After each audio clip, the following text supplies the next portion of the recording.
Welcome to Bob's Last Marathon, where Lena Chow Kuhar shares her first-hand experiences and practical wisdom gained from caring for her husband Bob on their long, unmapped journey with Alzheimer's disease. Through her own insights, as well as those of other caregivers, advocates, and experts, Lena hopes to help you meet the challenges of Alzheimer's disease and give your loved ones the best quality of life possible. In an expert roundtable convened recently, Felicia Greenfield, Executive Director of the Penn Memory Center, and Dr. Barry J. Jacobs, a noted clinical psychologist, family therapist, and healthcare consultant, discussed self-care for the caregiver.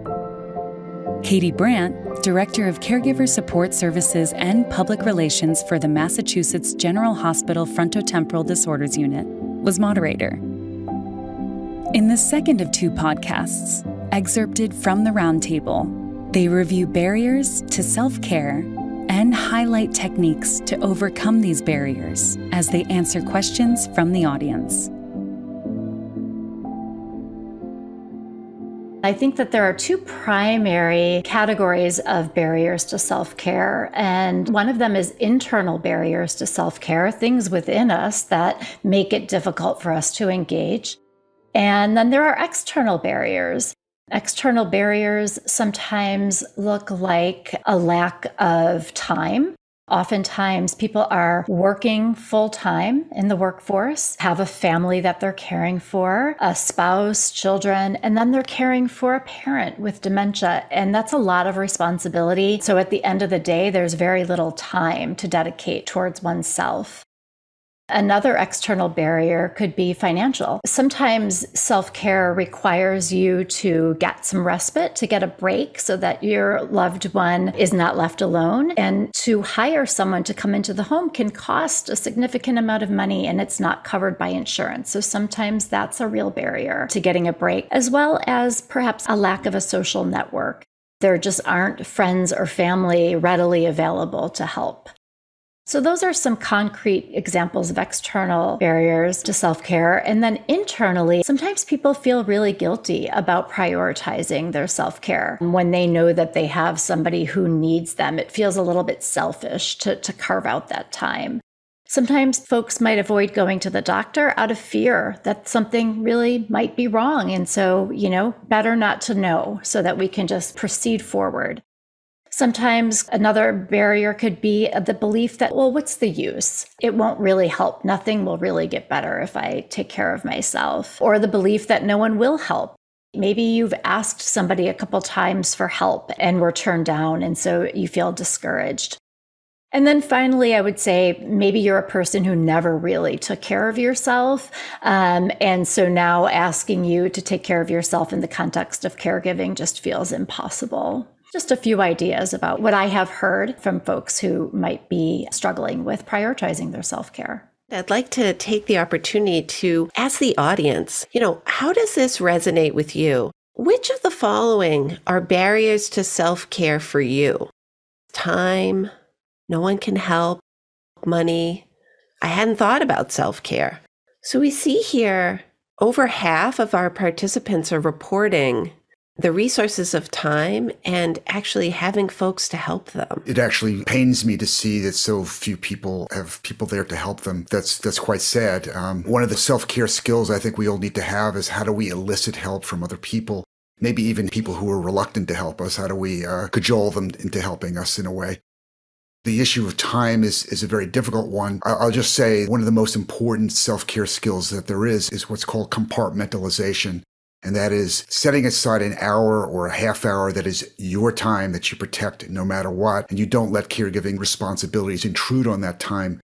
It's very easy to allow caregiving demands to just kind of infiltrate every moment of your life unless you're careful. And it takes a lot of intention to really protect time and compartmentalize it and protect it. Jumping off of what Barry said, cajoling family and friends for help, I want to share a couple of tips on how to do that.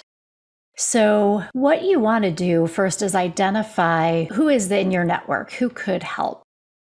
Think about a specific request that you have. How could this specific person help you with your specific request? There are different communication styles, and communication styles on a continuum go from passive communication to aggressive communication. Passive communication is when you kind of shut down and don't really advocate for yourself or ask for help. And aggressive communication, people with that kind of style tend to be more demanding. And neither one of those, either demanding nor denying your needs, are going to help you to get the help you need. Meeting in the middle and using assertive communication is one way to be successful in getting the help you need. So to do that, you want to be able to have your specific ask in mind and explain to the person why you need it, why it's important for you to get the break to take care of yourself in this very specific way. And then negotiate the terms with the person you're asking. So, for example, if you want to go to see a performance at some point, first get the buy-in that somebody will be available to sit in for you so that you can get out and go to a performance.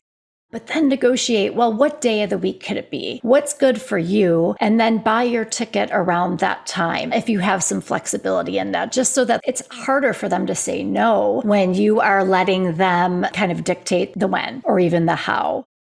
If the person is reluctant to help the first time, just restate your case.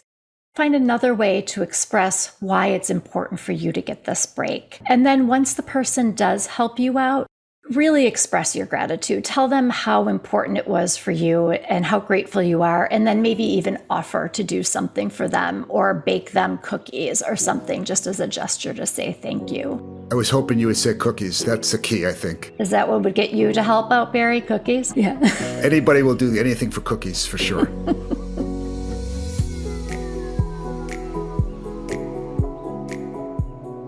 I think another way to seek help, if not for respite, is through a professional. So finding a counselor or a therapist, that is an act of self-care in and of itself. Just getting someone to meet with you for an hour once a week or every other week where you can just vent and process your experience with that person and get their insight or perspectives. Have them hold you accountable for your self-care. The way to find a therapist is to consider finding a therapist who has experience in aging, caregiving, or Alzheimer's disease. And you can do this by checking in with your physician to see if they have any referrals, or even call your mental health provider on your medical insurance and ask who's in your network who specializes in these things, and they'll help match you with someone. Another resource is a website called Psychology Today. It's a database of therapists who you can plug in who you're looking for, and then you can review their profiles and start by reaching out to different folks who are available to you online. Another kind of sidebar to that is through a support group. So connecting with a group of people going through a shared experience can really be a lifeline for people. And there are resources on Bob's Last Marathon resource site or the Alzheimer's Association if you are looking for support groups that will work well for you. I do want to say that the fit has to be right. So I wouldn't discard it if the first time you go to a group doesn't feel right. Try another group. Eventually you'll find your people.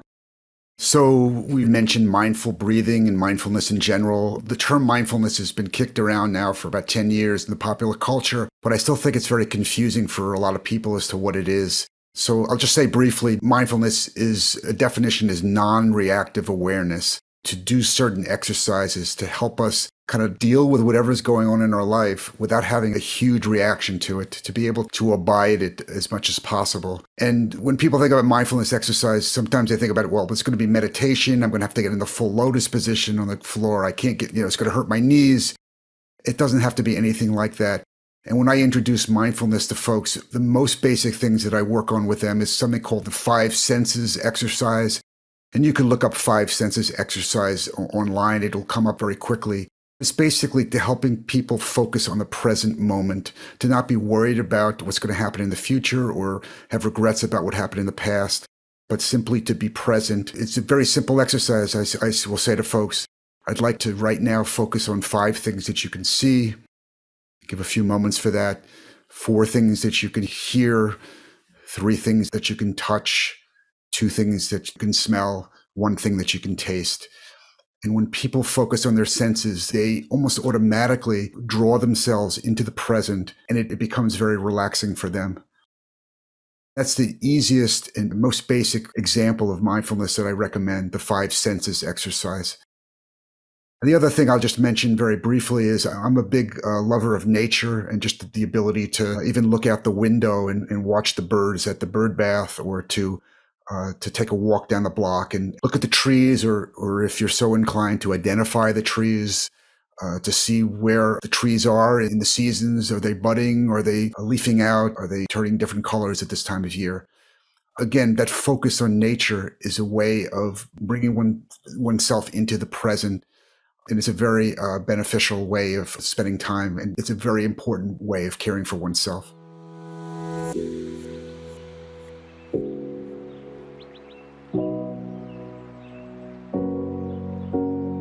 The most basic format for breathing exercises is to breathe into your gut. You don't want to breathe in your shoulders, because that looks like this. Your shoulders go up and down. That's very shallow breathing. But when you breathe into your belly, you get a much deeper breath, and that has a much better physiological effect. And to really try to focus on one thing as you're breathing. And that could be very hard because the mind naturally jumps around from topic to topic.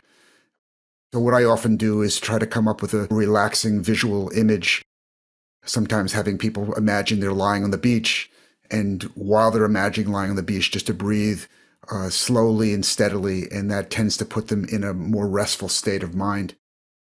There are many, many ways of doing mindful breathing, but that's one. Felicia, one of the questions is specifically related to feeling guilt when asking for help from friends or family. It's a great question. I think it couldn't hurt to seek support around that through a therapist and to practice role-playing asking for help. I think calling on your assertive communication style and really believing that you need this help and why you need the help.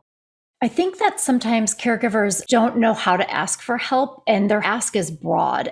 I think that people will be more responsive if the ask is specific. So really believing that you need help and being able to express why you need help, asking in a way that is specific, I think is a way to get the support you need. If I could offer a quick example of that, I worked with a caregiver years ago who had an index box with index cards. And when someone said, let me know what I can do to help, she would open the index cards and say, pick a card. And every card had something very specific written on it, like mow the lawn or pick up groceries or go to the drugstore, giving people choices. But just as you said, Felicia, each of the tasks was very specific, and that will increase your chances of getting a positive response. I think there's a really important question here about specifically discussing the issues facing caregivers who are not spouses, but adult children of their loved ones living with dementia. Really 2 issues. 1, what if that relationship is imperfect? And then 2, balancing being a sandwich generation, caregiving and parenting at the same time. Well, I would say that the imperfect relationship is a particularly challenging one that I've seen people really struggle with. And that's where therapy really comes into play, like working with somebody to process what happened in the past.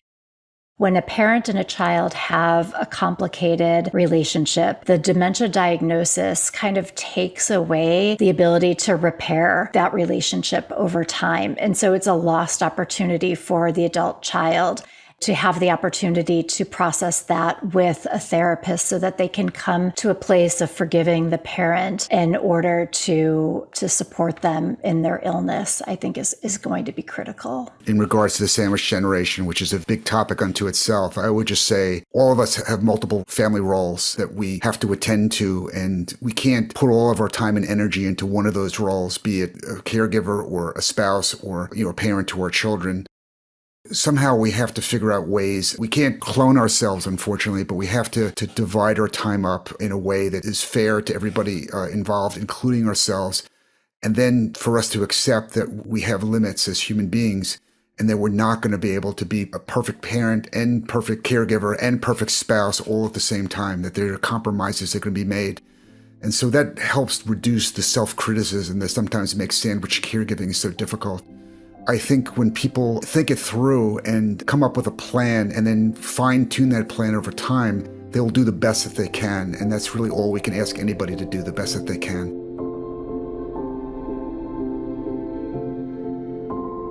Thank you for listening to the second part of our Experts Roundtable on self-care, with a focus on the barriers to self-care and strategies for overcoming them.